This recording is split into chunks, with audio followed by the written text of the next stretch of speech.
Ketika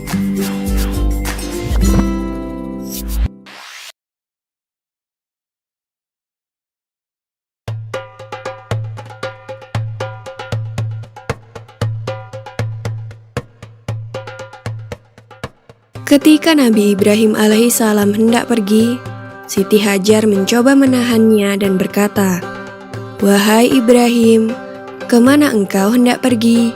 Apakah engkau akan meninggalkan kami di sini tanpa bekal untuk mencukupi kebutuhan kami?" Nabi Ibrahim tidak menjawab dan tetap beranjak pergi. Siti Hajar pun kembali bertanya, "Apakah Allah yang memerintahkanmu melakukan hal ini?" Nabi Ibrahim pun menjawab, "Ya, Allah lah yang memerintahkanku." Siti Hajar pun kembali berkata, "Kalau begitu Allah tidak akan membiarkan kami." Mendengar jawaban Siti Hajar, Nabi Ibrahim pun akhirnya pergi dari tempat itu. Setelah melewati sebuah bukit, hingga tak terlihat oleh Siti Hajar dan anaknya Ismail, ia pun berbalik.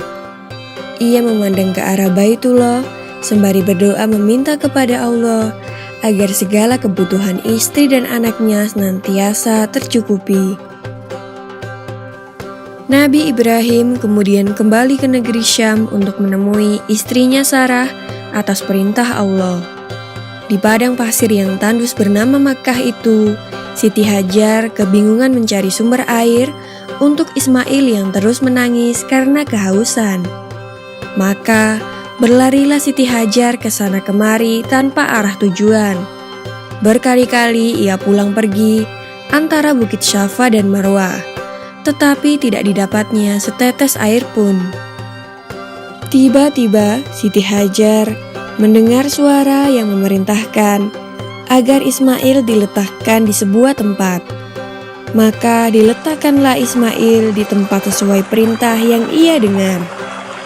Dengan izin Allah Subhanahu wa Ta'ala, kaki bayi Ismail yang menghentak-hentak itu seketika muncul mata air dari dalam pasir dengan derasnya. Lalu Siti Hajar pun segera meminum sepuasnya dari sumber mata air itu, dan Ismail pun berhenti menangis. Tak lama kemudian, mata air itu makin melimpah. Jibril pun berkata kepada air itu, "Zam-zam," yang berarti berkumpullah. Maka dengan izin Allah, mata air itu mengumpul. Sampai sekarang, mata air itu tidak berhenti mengeluarkan air, dan dapat kita kenal dengan sebutan air Zam-zam.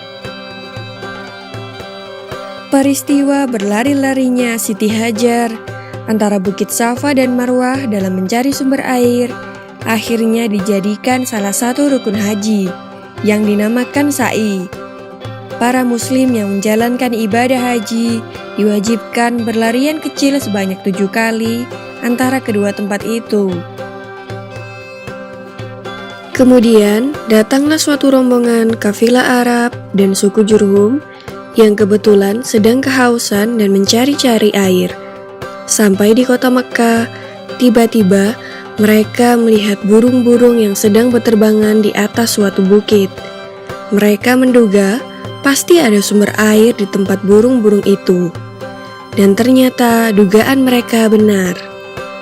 Di tempat itu, mereka dapati Siti Hajar dan putranya Ismail berada di tepi mata air yang jernih dan makmur. Maka orang-orang Arab itu menemui Siti Hajar dan memohon izin untuk mengambil air dari tempat itu. Siti Hajar mempersilahkan dan minumlah seluruh anggota kafilah itu dengan puas. Setelah sekian lamanya, kemudian Nabi Ibrahim datang ke Mekkah untuk menjenguk istri dan anaknya. Sesampainya di sana, terkejutlah beliau melihat mata air yang melimpah dan tenang di tempatnya. Juga di sekitarnya terdapat desa yang subur dan makmur. Beliau pun lega karena istri dan anaknya ternyata masih hidup sehat dan tercukupi.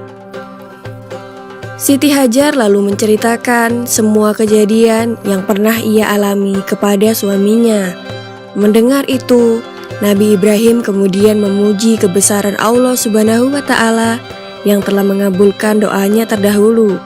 agar istri dan anaknya itu serba dicukupi kebutuhan hidupnya. Demikianlah kisah Nabi Ismail dan ibunya Siti Hajar dalam menemukan sumber mata air Zam-Zam.